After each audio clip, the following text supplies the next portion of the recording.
ವಿದ್ಯಾರ್ಥಿಗಳ ಎಲ್ಲರಿಗೂ ಶಿಕ್ಷಣ ಸುದ್ದಿ ಯೂಟ್ಯೂಬ್ ಚಾನೆಲ್ಗೆ ಸ್ವಾಗತ. ಈ ಒಂದು ವಿಡಿಯೋದಲ್ಲಿ 2024 ಅಂತ ಹೇಳಿದ್ರೆ ಕಳೆದ ವರ್ಷದ ಮೊರಾರ್ಜಿ ಪ್ರವೇಶ ಪರೀಕ್ಷೆಯ ಪ್ರಶ್ನೆ ಪತ್ರಿಕೆಯ ಗಣಿತ ಭಾಗದ ಕೆಲವೊಂದಿಷ್ಟು ಪ್ರಶ್ನೆಗಳನ್ನ ತಮಗೆ ಎಕ್ಸ್ಪ್ಲನೇಷನ್ ಮಾಡೋದ್ರ ಮೂಲಕ ತಮಗೆ ಈ ಒಂದು ವಿಡಿಯೋದಲ್ಲಿ ತಮಗೆ ಮಾಹಿತಿನ ತಿಳಿಸ್ಕೊಡ್ತೀನಿ ವಿದ್ಯಾರ್ಥಿಗಳೇ. ಈಗಾಗಲೇ ನಮ್ಮ ಒಂದು ಯೂಟ್ಯೂಬ್ ಚಾನೆಲ್ ಮೂಲಕ ಈ ಮೊರಾರ್ಜಿ ಪ್ರವೇಶ ಪರೀಕ್ಷೆಯ ಅನೇಕ ವಿಡಿಯೋಗಳನ್ನ ಕಳೆದ ಸುಮಾರು 2022, 23 ಮತ್ತು 24ನೇ ಸಾಲಿನ ಮಾದರಿ ಪ್ರಶ್ನೆ ಪತ್ರಿಕೆಗಳನ್ನ ಈಗಾಗಲೇ ಬಿಡಿಸಿದೀವಿ ವಿದ್ಯಾರ್ಥಿಗಳೇ. ಅದನ್ನ ತಾವು ಇನ್ನೂ ವೀಕ್ಷಣೆ ಮಾಡಿಲ್ಲ ಅಂತ ಹೇಳಿದ್ರೆ ಈ ಒಂದು ವಿಡಿಯೋದ ಡಿಸ್ಕ್ರಿಪ್ಷನ್ ಬಾಕ್ಸ್ ನಲ್ಲಿ ಅದ್ರ ಜೊತೆಗೆ ಈ ಒಂದು ವಿಡಿಯೋದ ಎಂಡ್ ಸ್ಕ್ರೀನ್ ಅಲ್ಲೂ ಕೂಡ ಹಚ್ಚಿರ್ತೇನೆ, ಹೋಗಿ ತಾವು ಅದನ್ನ ವೀಕ್ಷಣೆ ಮಾಡ್ಕೋಬಹುದು. ಈ ಒಂದು ವಿಡಿಯೋದಲ್ಲಿ ತಮಗೆ ಗಣಿತ ಭಾಗದ ಕೆಲವೊಂದಿಷ್ಟು 2024 ಅಂತ ಹೇಳಿದ್ರೆ ಕಳೆದ ವರ್ಷದ ಏನು ಮೊರಾರ್ಜಿ ಪ್ರಶ್ನೆ ಪತ್ರಿಕೆ ಏನಿದೆ ಆ ಒಂದು ಪ್ರಶ್ನೆ ಪತ್ರಿಕೆಯಲ್ಲಿ ಯಾವ ರೀತಿ ಪ್ರಶ್ನೆಗಳನ್ನ ಕೇಳಿದ್ರು ಗಣಿತದಲ್ಲಿ, ಸೊ ಅದನ್ನ ಸಾಲ್ವ್ ಮಾಡಿ ತಿಳಿಸ್ಕೊಡ್ತೀನಿ. ಈಸಿ ಟ್ರಿಕ್ಸ್ ಅನ್ನ ಕೂಡ ತಿಳಿಸ್ಕೊಡ್ತೀನಿ, ಯಾವ ರೀತಿ ಸುಲಭವಾಗಿ ತಾವು ಮಾಡ್ಬೋದು, ಆರಾಮಾಗಿ ತಾವು ಗಣಿತದಲ್ಲಿ ಸುಲಭವಾಗಿ ಸ್ಕೋರ್ ಮಾಡ್ಬೋದು ವಿದ್ಯಾರ್ಥಿಗಳೇ. ಸೊ ಇನ್ನು ಕೂಡ ತಾವು ಚಾನೆಲ್ ಅನ್ನ ಸಬ್ಸ್ಕ್ರೈಬ್ ಆಗಿಲ್ಲ ಅಂತ ಹೇಳಿದ್ರೆ ದಯವಿಟ್ಟು ಚಾನೆಲ್ ಅನ್ನ ಕೂಡ ಸಬ್ಸ್ಕ್ರೈಬ್ ಆಗಿ ನೋಟಿಫಿಕೇಶನ್ ಆನ್ ಮಾಡ್ಕೋಬೇಕು. ಇದರಿಂದ ನಾವು ಹಾಕ್ತಾ ಇರುವಂತಹ ಈ ವಸತಿ ಶಾಲೆಗಳಿಗೆ ಸಂಬಂಧಪಟ್ಟಂತಹ ಪ್ರತಿಯೊಂದು ವಿಡಿಯೋಗಳ ತಮಗೆ ಮಾಹಿತಿಗಳು ನಿರಂತರವಾಗಿ ದೊರಕ್ತಾ ಇರ್ತವೆ ವಿದ್ಯಾರ್ಥಿಗಳೇ. ಹಾಗಾದ್ರೆ ಬನ್ನಿ ವಿದ್ಯಾರ್ಥಿಗಳೇ, ಇವತ್ತಿನ ಈ ಒಂದು ವಿಡಿಯೋನ ಪ್ರಾರಂಭಿಸೋಣ. ಪ್ರತಿಯೊಬ್ರು ಕೂಡ ತಾವು ಕಮೆಂಟ್ ಸೆಕ್ಷನ್ ಅಲ್ಲಿ ತಮ್ಮ ಹೆಸರನ್ನ ಬರೆದು ಅದ್ರ ಜೊತೆಗೆ ಕೆಲವೊಂದಿಷ್ಟು ಪ್ರಶ್ನೆಗಳನ್ನ ನಾನು ಕೇಳ್ತೀನಿ. ಆ ಒಂದು ಸಂದರ್ಭದಲ್ಲಿ ಕೆಲವೊಂದಿಷ್ಟು ಪ್ರಶ್ನೆಗಳಿಗೆ ಆನ್ಸರ್ ಅನ್ನ ನೀವೇ ಕಮೆಂಟ್ ಗಳನ್ನ ಮಾಡ್ತಾ ಇರ್ಬೇಕು ವಿದ್ಯಾರ್ಥಿಗಳೇ. ಸೊ ಈಗ ಮೊದಲನೇದಾಗಿ ಇಲ್ಲಿ 41ನೇ ಪ್ರಶ್ನೆ ಅಂತ ತಾವಿಲ್ಲಿ ನೋಡ್ತಾ ಇರುವ ಹಾಗೆ 41ನೇ ಪ್ರಶ್ನೆಯಲ್ಲಿ ಏನ್ ಕೇಳಿದರೆ,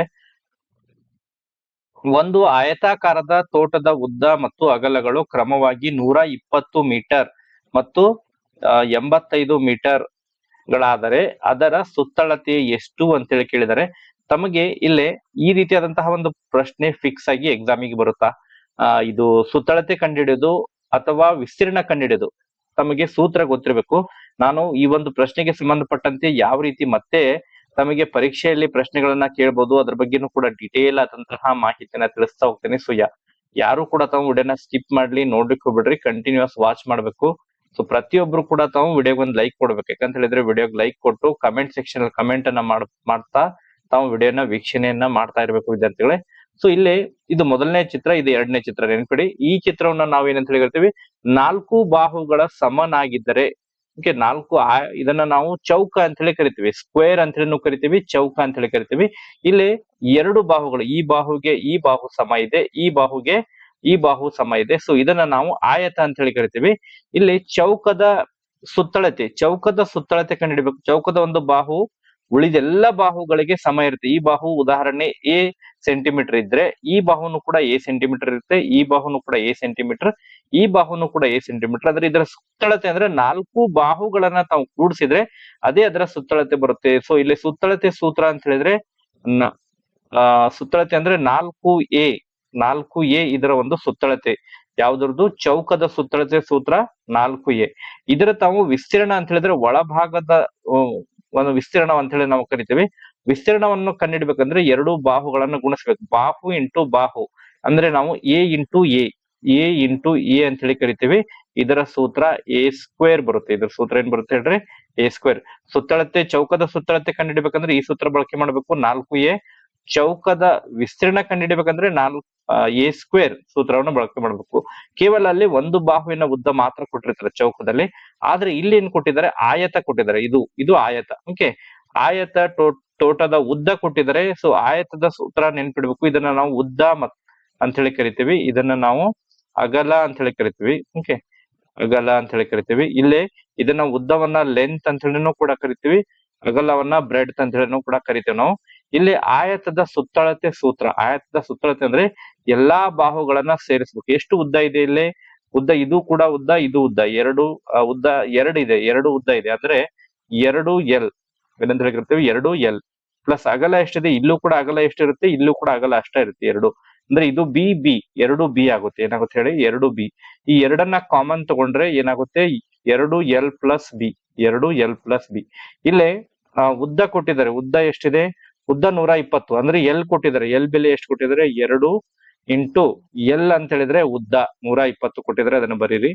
ನೆಕ್ಸ್ಟ್ ಪ್ಲಸ್ ಬಿ ಅಂದ್ರೆ ಅಗಲ. ಅಗಲ ಎಷ್ಟು ಕೊಟ್ಟಿದ್ದಾರೆ 85 ಕೊಟ್ಟಿದ್ದಾರೆ. ಅಗಲ ಎಷ್ಟು ಕೊಟ್ಟಿದ್ದಾರೆ 85. ಆಯ್ತಾ?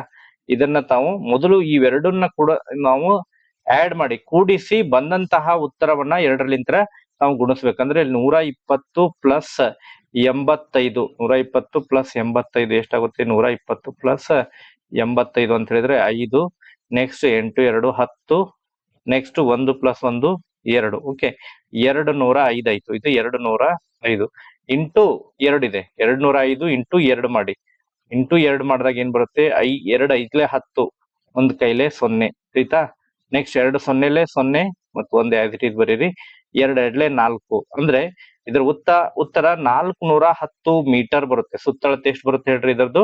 410 ಮೀಟರ್. ಆಪ್ಷನ್ ಬಿ ಇದಕ್ಕೆ ಸರಿಯಾದಂತಹ ಉತ್ತರ ಬರುತ್ತೆ ವಿದ್ಯಾರ್ಥಿಗಳು. ಈ ರೀತಿ ತಾವು ಸಾಲ್ವ್ ಮಾಡಬೇಕು. ಈ ರೀತಿಯಾದಂತಹ ಒಂದು ಪ್ರಶ್ನೆ ಆಯತ ಅಥವಾ ಚೌಕದ ಮೇಲೆ ಉದ್ದರ ಕಂಡುಹಿಡಿಲಿಕ್ಕೆ ಕೇಳ್ಬೋದು ಅಥವಾ ವಿಸ್ತೀರ್ಣರ ಕಂಡುಹಿಡಿಲಿಕ್ಕೆ ಕೇಳ್ಬೋದು. ಒಂದು ಪ್ರಶ್ನೆ ಫಿಕ್ಸ್ ಆಗಿ ಬರುತ್ತೆ. ಸೊ ತಮಗೆ ಒಂದು ಅಂಕ ಈ ಒಂದು ಮಾದರಿ ಮೇಲೆ ಒಂದು ಅಂಕ ಫಿಕ್ಸ್ ಆಗಿ ಬರುತ್ತೆ. ಓಕೆ, ನೆಕ್ಸ್ಟ್ ಅದಾದ ನಂತರ ಎರಡನೇ ಪ್ರಶ್ನೆ. ಇಲ್ಲೇ 4803ಕ್ಕೆ ಎಷ್ಟನ್ನು ಸೇರಿಸಿದಾಗ 9241 ಬರ್ತದೆ. ಎಷ್ಟನ್ನು ಸೇರಿಸಿದಾಗ ಈ ರೀತಿ ಪ್ರಶ್ನೆಯನ್ನು ಕೇಳಿಸ್ತಾರೆ. ಇಲ್ಲಿ ಸೇರಿಸಿದಾಗ ಅಂತ ಹೇಳಿ ಹೇಳ್ತಾ ಇದ್ದಾರೆ. ಇಂಥ ಸಂದರ್ಭದಲ್ಲಿ ತಾವು ಮೈನಸ್ ಮಾಡಬೇಕು, ಇದನ್ನ ಕಡಿಬೇಕು. ಯಾವ್ದ್ರಲ್ಲಿ? ದೊಡ್ಡ ಸಂಖ್ಯೆಯಲ್ಲಿ ಚಿಕ್ಕ ಸಂಖ್ಯೆಯನ್ನ ಕಳೆದ್ರೆ ತಮಗೆ ಇಲ್ಲೇ ಉತ್ತರ ಬರುತ್ತೆ. ಇಲ್ಲಿ ದೊಡ್ಡ ಸಂಖ್ಯೆ 9241 ಇದೆ. ಸೊ ಇದರಲ್ಲಿ 4803. ಓಕೆ, ಇದನ್ನ ಮೈನಸ್ ಮಾಡಿ. ಆಯ್ತಾ? ಇಲ್ಲಿ 1ರಲ್ಲಿ 3 ಹೋಗುತ್ತಾ? ಇಲ್ಲ. ಕೈಲಾ ತಗೋರಿ.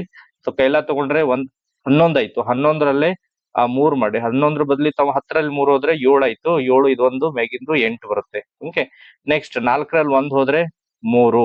2ರಲ್ಲಿ 8 ಹೋಗುತ್ತಾ? ಇಲ್ಲ. ಕೈಲಾ ತಗೋರಿ. 12ರಲ್ಲಿ ಅಥವಾ 10ರಲ್ಲಿ 8 ಹೋದ್ರೆ 2 ಮ್ಯಾಗಿನ್ 2 ಎಷ್ಟಾಯ್ತು? 4 ಆಯ್ತು.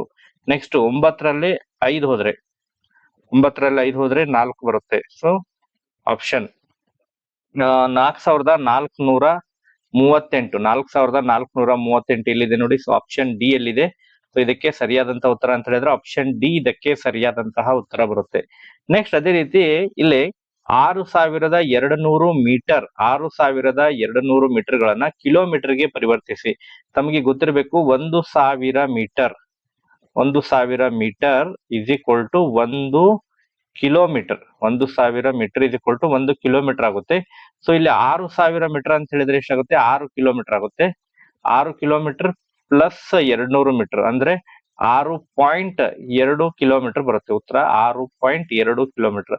ಸೊ ಆಪ್ಷನ್ ಎ ಇದಕ್ಕೆ ಸರಿಯಾದಂತಹ ಉತ್ತರ ಬರುತ್ತೆ. ಓಕೆ, ನೆಕ್ಸ್ಟ್ ಅದೇ ರೀತಿ 43ನೇ ಪ್ರಶ್ನೆಯನ್ನ ಸಾಲ್ವ್ ಮಾಡೋಣ. ಸೊ ಇಲ್ಲಿ 43ನೇ ಪ್ರಶ್ನೆಯಲ್ಲಿ 1260 ಭಾಗಲೆ 18. ಓಕೆ, ಇದನ್ನ ಭಾಗಿಸಿದಾಗ ಏನ್ ಬರುತ್ತೆ ಅಂತ ಹೇಳಿದ್ದಾರೆ. ಸೊ ಇದನ್ನ ತಾವು ಯಾವ ರೀತಿ ಭಾಗಿಸ್ತೀರಿ? ಈ ರೀತಿನೂ ಕೂಡ ಭಾಗಿಸ್ಬೋದು ಅಥವಾ ನೇರ ಮೆಥಡ್ ಲಿಂತ್ರನೂ ಕೂಡ ಭಾಗಿಸ್ಬೋದು. ಸೊ ಇಲ್ಲಿ ನಾನು 2ರ ಮಗ್ಗಿಲಿಂತ್ರ ಭಾಗಿಸ್ತೀನಿ. 2 9 18 ಆಯ್ತು. ನೆಕ್ಸ್ಟ್ 2 6 12, 2 3 6 ಈ 0 ಆಸ್ ಇಟ್ ಇಸ್ ಬರ್ದೆ. ನೆಕ್ಸ್ಟ್ ಮತ್ತು 3 ಮಗ್ಗಿಗೆ ಹೊಡಿತೀನಿ. 3 3 9, 3 2 6, 3 1 3 0 ಆಸ್ ಇಟ್ ಇಸ್. ಮತ್ತು 3 1 3, 3 7 21 0. ಓಕೆ, ಸೊ ಇಲ್ಲಿ ಉತ್ತರ 70 ಬರುತ್ತೆ. ಆಪ್ಷನ್ ಸಿ ಇದಕ್ಕೆ ಸರಿಯಾದಂತಹ ಉತ್ತರ ಬರುತ್ತೆ. ಓಕೆ, ಅದೇ ರೀತಿ ಈ ಕೆಳಗಿನವುಗಳಲ್ಲಿ ವಿಶಾಲ ಕೋನ, ಈಗಾಗಲೇ ನಾನು ಅನೇಕ ಪ್ರಶ್ನೆ ಪತ್ರಿಕೆಯಲ್ಲಿ ನಿಮ್ಗೆ ಹೇಳಿದ್ದೇನೆ.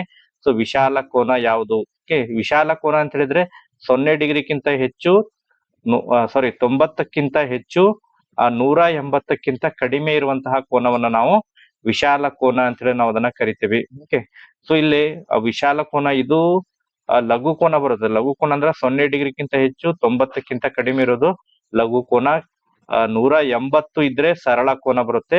ಇಲ್ಲಿ 90ಕ್ಕಿಂತ ಹೆಚ್ಚು ಮತ್ತೆ 180ಕ್ಕಿಂತ ಕಡಿಮೆ ಇದ್ರೆ ಇದನ್ನ ನಾವು ವಿಶಾಲ ಕೋನ ಅಂತ ಹೇಳಿರ್ತೀವಿ.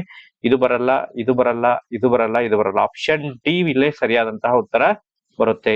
ನೆಕ್ಸ್ಟ್ ಅದೇ ರೀತಿ ಮುಂದಿನ ಪ್ರಶ್ನೆಯನ್ನ ಸಾಲ್ವ್ ಮಾಡೋಣ. ಇಲ್ಲಿ 46ನೇ ಪ್ರಶ್ನೆಯಲ್ಲಿ ತಾವು ನೋಡ್ತಾ ಇರುವ ಹಾಗೆ ಈ ಕೆಳಗಿನ ವೃತ್ತದಲ್ಲಿ ಬಣ್ಣ ಬಳಿದ ಭಾಗವನ್ನು ಭಿನ್ನರಾಶಿ ರೂಪದಲ್ಲಿ ಬರೆಯಿರಿ ಅಂತ ಹೇಳಿದ್ದಾರೆ. ಸೊ ಇಲ್ಲಿ ನೋಡ್ರಿ ಎಷ್ಟು ಭಾಗಗಳನ್ನ ಇಲ್ಲಿ ಶೇಡ್ ಮಾಡಿಲ್ಲ. ಸೊ ಇದನ್ನ ತಾವು ಭಾಗಗಳನ್ನ ಕನ್ಸಿಡರ್ ಮಾಡ್ಕೋಬೇಕು. ಈಕ್ವಲ್ ಪಾರ್ಟ್ಸ್ ಬರಬೇಕು. ಈಕ್ವಲ್ ಪಾರ್ಟ್ಸ್ ಕಾರಣಕ್ಕಾಗಿ ತಾವು 1 2 3 4, 5, 6, 7, 8 ಒಟ್ಟು 8 ಅದಾವೆ. 8 ಭಾಗಗಳಿದಾವೆ. ಅದರಲ್ಲಿ 2 ಭಾಗ ಶೇಡ್ ಮಾಡಿದ್ದಿದೆ. ಸೊ 2 ಭಾಗ ಶೇಡು ಟೋಟಲ್ 8, 2/8.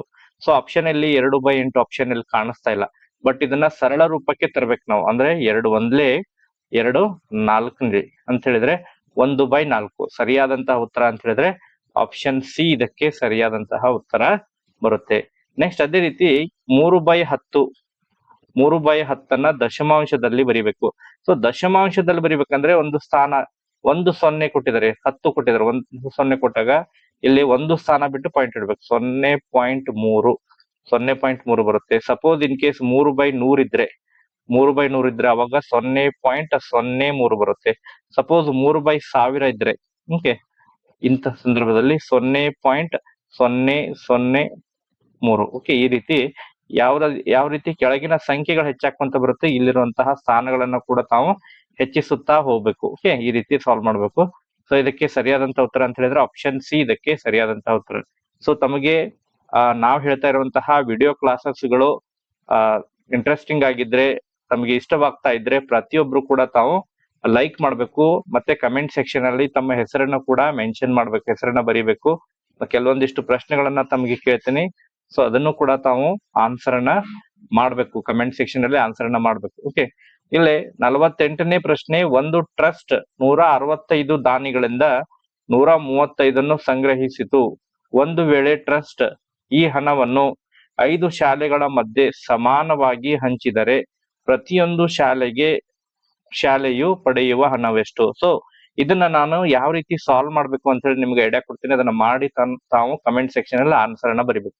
ಇಲ್ಲಿ ಒಂದು ಟ್ರಸ್ಟ್ 165 ದಾನಿಗಳಿಂದ 135 ಸಂಗ್ರಹಿಸಿದೆ ಅಂತ ಹೇಳಿದ್ರೆ ತಾವು 165 ಇಂಟು 135 ಇದನ್ನ ತಾವು ಮಲ್ಟಿಪ್ಲಿಕೇಶನ್ ಮಾಡ್ಬೇಕು.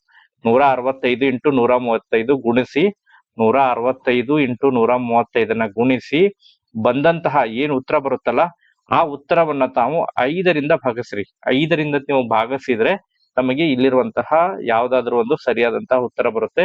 ಸೊ ಅದನ್ನ ಮಾಡಿ ಲೆಕ್ಕ ಮಾಡಿ ಕಮೆಂಟ್ ಸೆಕ್ಷನ್ ಅಲ್ಲಿ ಆನ್ಸರ್ ಅನ್ನ ಬರಿಬೇಕು. ಬಹಳ ಸುಲಭವಾಗಿದೆ. ಇದನ್ನ ಮಲ್ಟಿಪ್ಲೈ ಮಾಡ್ಬೇಕು. ಬಂದಂತಹ ಉತ್ತರವನ್ನ 5ರಿಂದ ಭಾಗಿಸ್ಬೇಕು. ಸೊ ಆ ನಂತರ ಇಲ್ಲಿ ಆಪ್ಷನ್ ಅಲ್ಲಿ ಸರಿಯಾದಂತಹ ಉತ್ತರ ಬರುತ್ತೆ. ಓಕೆ ನೆಕ್ಸ್ಟ್ ಅದೇ ರೀತಿ ಇಲ್ಲಿ ಮುಂದಿನ ಪ್ರಶ್ನೆಯನ್ನ ಸಾಲ್ವ್ ಮಾಡೋಣ. ಸೊ ಮುಂದಿನ ಪ್ರಶ್ನೆಯಲ್ಲಿ ತಾವು ನೋಡ್ತಾ ಇರುವ ಹಾಗೆ 3 ಡಜನ್ ಇಲ್ಲಿ 3 ಡಜನ್ ಕಿತ್ತಳೆ ಹಣ್ಣುಗಳ ಬೆಲೆ 144 ಆದರೆ 3 ಕಿತ್ತಳೆ ಹಣ್ಣಿನ ಬೆಲೆ ಎಷ್ಟು ಅಂತೇಳಿ ಹೇಳಿದರೆ. ಸೊ ಇಲ್ಲಿ 3 ಡಜನ್, 1 ಡಜನ್ ಅಂತ ಹೇಳಿದ್ರೆ 1 ಡಜನ್ ಕಿತ್ತಳೆ ಹಣ್ಣು 1 ಡಜನ್ ಅಂತ ಹೇಳಿದ್ರೆ 1 ಡಜನ್ ಅಂತ ಹೇಳಿದ್ರೆ 12 ಬರುತ್ತೆ. ಓಕೆ 3 ಡಜನ್ ಅಂತ ಹೇಳಿದ್ರೆ 12 ಮೂರ್ಲೆ ಎಷ್ಟಾಯ್ತು? 36 ಆಗುತ್ತೆ. 12 ಮೂರ್ಲೆ 36. ಫಸ್ಟ್ ತಾವು ಒಂದು ಕಿತ್ತಳೆ ಹಣ್ಣಿನ ಬೆಲೆಯನ್ನ ಕಂಡುಹಿಡಬೇಕು. ಓಕೆ ಆದ ನಂತರ ಮೂರು ಕಿತ್ತಳೆ ಹಣ್ಣಿನ ಬೆಲೆಯನ್ನ ಕಂಡುಹಿಡಬೇಕು. ಅಂದ್ರೆ 144 ಭಾಗ್ಲೆ 36 ಭಾಗಸ್ರಿ. ಇಲ್ಲಿ 2 ಒಂದ್ಲೆ 2 1 ಉಳಿತು. 2 ಎಂಟ್ಲೆ 16. ನೆಕ್ಸ್ಟ್ 2 ಏಳ್ಲೆ 14. ನೆಕ್ಸ್ಟ್ 2 ಎರಡ್ಲೆ 4. ಮತ್ತೆ 72/18. ಮತ್ತೆ 2ರೊಳಗೆ ಹೋಗುತ್ತೆ. 2 9ಲೆ 18. ನೆಕ್ಸ್ಟ್ 2 ಮೂರ್ಲೆ 6. 1 ಉಳಿತು. 2 6ಲೆ 12. Okay next 3 ಮೂರ್ಲೆ 9.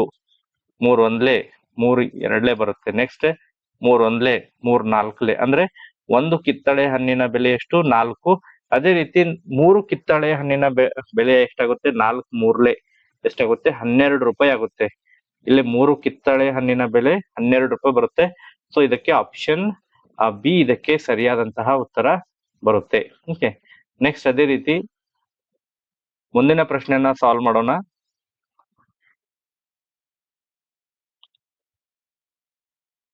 ಇಲ್ಲಿ 50ನೇ ಪ್ರಶ್ನೆ ತಾವು ನೋಡ್ತಾ ಇರುವ ಹಾಗೆ ಒಂದು ಚೌಕಾಕಾರದ ಮೈದಾನವು 55 ಮೀಟರ್ ಉದ್ದವಿದೆ ಅಂತ ಹೇಳಿದ್ದಾರೆ. ಇಲ್ಲಿ ಒಂದು ಚೌಕಾಕಾರದ ಆಟದ ಮೈದಾನ ಇದೆ. ಸೊ ಚೌಕ ಅಂತ ಹೇಳಿದ್ರೆ ಎಲ್ಲಾ ಬಾಹುಗಳೇನಿರ್ತವೆ ಅದ್ರ ಸಮನಾಗಿರುತ್ತೆ. ಸೊ ಆ ಕಾರಣಕ್ಕಾಗಿ ಸೊ ಒಂದೇ ಉದ್ದವನ್ನ ಕೊಟ್ಟಿರ್ತಾರೆ. 55 ಮೀಟರ್ ಕೊಟ್ಟಿದ್ದಾರೆ. 55 ಮೀಟರ್ ಇಲ್ಲಿ 55 ಇದ್ರೆ ಎಲ್ಲ ಕಡೆನೂ ಕೂಡ ಏನಿರುತ್ತೆ ಅದು 55 ಇರುತ್ತೆ. ಓಕೆ ಆಟದ ಮೈದಾನದ ಉದ್ದ 55 ಮೀಟರ್ ಇದೆ. ಸುಮಾ ಆಟದ ಮೈದಾನದ ಸುತ್ತ 4 ಬಾರಿ ಓಡುತ್ತಾಳೆ ಹಾಗಾದರೆ ಸುಮಾ ಓಡಿದ ಒಟ್ಟು ದೂರವೆಷ್ಟು? ಸೊ ಆಟದ ಮೈದಾನವನ್ನ 4 ಬಾರಿ ಓಡುತ್ತಾಳೆ ಅಂದ್ರೆ ಫಸ್ಟ್ ತಾವು ಒಂದು ಬಾರಿ ಓಡಿದ್ರೆ ಎಷ್ಟು ಓಡ್ದಂಗ ಆಗುತ್ತೆ ಅಂತ ಹೇಳಿದ್ರೆ ಅದ್ರ ಒಂದು ಸುತ್ತಳತೆ ಕಂಡಿಡಿಬೇಕು. ಇಲ್ಲೇ ಇದರದ ಸುತ್ತಳತೆ ಕಂಡಿಡ್ಬೇಕು. ಚೌಕದ ಸುತ್ತಳತೆ ಸೂತ್ರ 4A ಬರುತ್ತೆ. 4A ಓಕೆ ಅಂತ ಹೇಳಿದ್ರೆ ನಾವು ಎ ಅಂತ ಹೇಳಿದ್ರೆ ಒಂದು ಬಾಹುವಿನ ಉದ್ದ ಎಷ್ಟಿದೆ? ಒಂದು ಚೌಕಾಕಾರದ ಆಟದ ಮೈದಾನ 55 ಮೀಟರ್ ಉದ್ದವಿದೆ. ಸುಮಾ ಆಟದ ಮೈದಾನ ಸುತ್ತ 4 ಬಾರಿ ಓಡುತ್ತಾಳೆ ಅಂತ ಹೇಳಿದ್ರೆ ತಾವು ಇಲ್ಲಿ ಫಸ್ಟ್ 55 ಇಂಟು 4 ಮಾಡಿ. 55 ಇಂಟು 4 ಓಕೆ ಅಂದ್ರೆ ಒಂದು ಸುತ್ತಳತೆ ಗೊತ್ತಾಗುತ್ತೆ. ಇಲ್ಲಿ 5×4 20, ನೆಕ್ಸ್ಟ್ 5×4 20 ಪ್ಲಸ್ 2 22 ಬರುತ್ತೆ. ಈ ರೀತಿ 4 ಬಾರಿ ಸುತ್ತುತ್ತಾಳೆ ಅಂತ ಹೇಳಿದ್ರೆ ಇಂಟು 4 ಮಾಡ್ಬೇಕು. ಅಂದ್ರೆ 4 0 0 4 2 8 4 2 8. ಸೊ ಇಲ್ಲಿ 880 ಮೀಟರ್ ಬರುತ್ತೆ. ಆಪ್ಷನ್ ಬಿ ಇದಕ್ಕೆ ಸರಿಯಾದಂತಹ ಉತ್ತರ ಬರುತ್ತೆ ವಿದ್ಯಾರ್ಥಿಗಳು. ನೆಕ್ಸ್ಟ್ ಅದೇ ರೀತಿ ಕೊಟ್ಟಿರುವ ಅನುಕ್ರಮದಲ್ಲಿ ಮುಂದಿನ ಸಂಖ್ಯೆಯನ್ನು ಬರೀರಿ. ಸೊ ಇಲ್ಲಿ 14ರ ಮಗ್ಗಿಯನ್ನು ಬರೆದಿದ್ದಾರೆ. 14 2 28. ಸೊ ಅದಾದ ನಂತರ 14 3 ಎಷ್ಟಾಗುತ್ತೆ? 4 3 12, 4 3 12, 3 1 3 4 42 ಆಯ್ತು. ನೆಕ್ಸ್ಟ್ ಅದೇ ರೀತಿ 1 2 3 4 5 14 5 ಮಾಡಿ ತಾವು ಡೈರೆಕ್ಟ್ ಆಗಿ 14 5. So 5 4 20, 5 1 5 6 7. So option option B ಇದಕ್ಕೆ ಸರಿಯಾದಂತಹ ಉತ್ತರ ಬರುತ್ತೆ. ಇದು 14ರ ಟೇಬಲ್ ಇದೆ. 14 1 14, 14 2 28, 14 3 42, 14 4 56, 14 5 70. ಸೊ ಸರಿಯಾದಂತಹ ಉತ್ತರ 70 ಬರುತ್ತೆ. ನೆಕ್ಸ್ಟ್ ಅದೇ ರೀತಿ ಮುಂದಿನ ಪ್ರಶ್ನೆಯನ್ನ ಸಾಲ್ವ್ ಮಾಡೋಣ. ಸೊ ಮುಂದಿನ ಪ್ರಶ್ನೆ ಇಲ್ಲಿ ನೋಡ್ತಾ ಇರುವ ಹಾಗೆ ಮುಂದಿನ ಪ್ರಶ್ನೆಯನ್ನು ಸಾಲ್ವ್ ಮಾಡೋಣ. ಇಲ್ಲಿ 8 ಬಂಡಲ್ಗಳ ವೈರಿನ ಉದ್ದ 320 ಮೀಟರ್ ಆದಾಗ ಒಂದು ಬಂಡಲ್ ವೈರಿನ ಉದ್ದ ಅಂತ ಹೇಳಿ ಹೇಳಿದ್ರೆ 8 ಬಂಡಲ್ ವೈರಿನ ಉದ್ದ ಎಷ್ಟಿದೆ? 320 ಇದೆ. ಒಂದು ಬಂಡಲ್ ಅಂದ್ರೆ ಇದರಲ್ಲಿ ನಾವು ಭಾಗಿಸ್ಬೇಕು. 320 ಭಾಗಲೆ 8. ಓಕೆ ಇಲ್ಲಿ 8 1 8 4 32 ಅಂದ್ರೆ 4 ಇದು 0 40 ಮೀಟರ್ ಬರುತ್ತೆ. ಒಂದು ಬಂಡಲಿನ ಉದ್ದ 40 ಮೀಟರ್ ಬರುತ್ತೆ. ಓಕೆ ನೆಕ್ಸ್ಟ್ ಅದೇ ರೀತಿ ಇದನ್ನ ತಾವು ಸಾಲ್ವ್ ಮಾಡ್ಲಿಕ್ಕೆ ಹೇಳಿದರೆ ಭಿನ್ನರಾಶಿ ಒಳಗೆ ಮೊದಲು ತಾವು ಇದನ್ನ ಭಿನ್ನರಾಶಿಯಿಂದ ಇದು ಮಿಶ್ರ ಭಿನ್ನರಾಶಿ ಇದೆ. ಮಿಶ್ರ ಭಿನ್ನರಾಶಿ ಇದನ್ನ ತಾವು ವಿಷಮ ಭಿನ್ನರಾಶಿಯಾಗಿ ಪರಿವರ್ತನೆ ಮಾಡಿ ಅಂತ ಹೇಳಿದ್ರೆ 4 1 4 ಪ್ಲಸ್ 5 5/4 ಪ್ಲಸ್ ಇಲ್ಲಿ 4 2 8 8 9 10 11 11/4 plus 2 3 6 6 plus 1 7 7/2 plus 2 2 4 4 plus 1 5 5/2. Okay ಈ ರೀತಿ ಬಂದಾಗ ನೆಕ್ಸ್ಟ್ ತಾವು ಇದರ ಒಂದು ಲಸ ತಗೋರಿ. 4 4 2 2ರ ಲಸ 4 4 2 2ರ ಲಸ ತಗೋರಿ. ಅಂದ್ರೆ ಭಿನ್ನರಾಶಿಗಳು ಛೇದಗಳು ಡಿಫ್ರೆಂಟ್ ಇದಾವೆ. ಸೊ ಆ ಕಾರಣಕ್ಕಾಗಿ 2 2 4 2 2 4 1 ನೆಕ್ಸ್ಟ್ ಮತ್ತೆ 2 1 ಇಲ್ಲಿ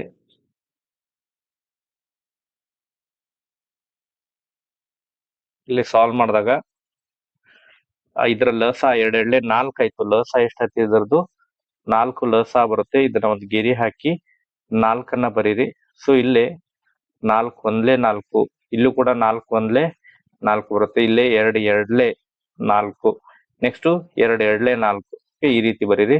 ನೆಕ್ಸ್ಟ್ ಇದನ್ನ ಮಲ್ಟಿಪ್ಲೈ ಮಾಡಿ 5 1 5 ಓಕೆ ಪ್ಲಸ್ 11 1 11 9 10 11 11 ಬರುತ್ತೆ. ನೆಕ್ಸ್ಟ್ 7 2 14 ನೆಕ್ಸ್ಟ್ 5 2 10 ಓಕೆ ಇವನ್ನೆಲ್ಲವನ್ನು ಕೂಡ ತಾವು ಆಡ್ ಮಾಡಿ 14 11 10 ನೆಕ್ಸ್ಟ್ 5 ಓಕೆ ಇದನ್ನ ಆಡ್ ಮಾಡಿ. ಎಲ್ಲವನ್ನ ಆಡ್ ಮಾಡಿ ಇಲ್ಲಿ 4 5 5 5 10 ಆಯ್ತು. ಓಕೆ ನೆಕ್ಸ್ಟ್ 1 2 3 4 40 ಆಯ್ತು. ಓಕೆ ಅಂದ್ರೆ 40/4 4 1 4 10. ಸೊ ಇಲ್ಲಿ ಸರಿಯಾದಂತಹ ಉತ್ತರ ಅಂತ ಹೇಳಿದ್ರೆ ಆಪ್ಷನ್ ಡಿ ಇದಕ್ಕೆ ಸರಿಯಾದಂತಹ ಉತ್ತರ ಬರುತ್ತೆ. ಈ ರೀತಿ ನಾವು LCM ಅನ್ನ ತೆಗೆದ ಸಾಲ್ವ್ ಮಾಡ್ಬೇಕಾಗುತ್ತೆ ವಿದ್ಯಾರ್ಥಿಗಳೇ. ಸೊ ಅದೇ ರೀತಿ ಮುಂದಿನ ಪ್ರಶ್ನೆಯನ್ನ ಸಾಲ್ವ್ ಮಾಡೋಣ. ಸೊ ಮುಂದಿನ ಪ್ರಶ್ನೆಯಲ್ಲಿ ತಾವು ನೋಡ್ತಾ ಇರುವ ಹಾಗೆ ಇಲ್ಲಿ ಆಡ್ ದಶಮಾಂಶದಲ್ಲಿರೋದನ್ನ ಆಡ್ ಮಾಡ್ಲಿಕ್ಕೆ ಹೇಳಿದರೆ, ಸೊ ದಶಮಾಂಶದಲ್ಲಿರೋದನ್ನ ಆಡ್ ಮಾಡುವುದನ್ನ ಯಾವ ರೀತಿ ಅಂತ ಹೇಳಿ ನಮ್ಗೆ ತಿಳಿಸ್ಕೊಡ್ತೀನಿ.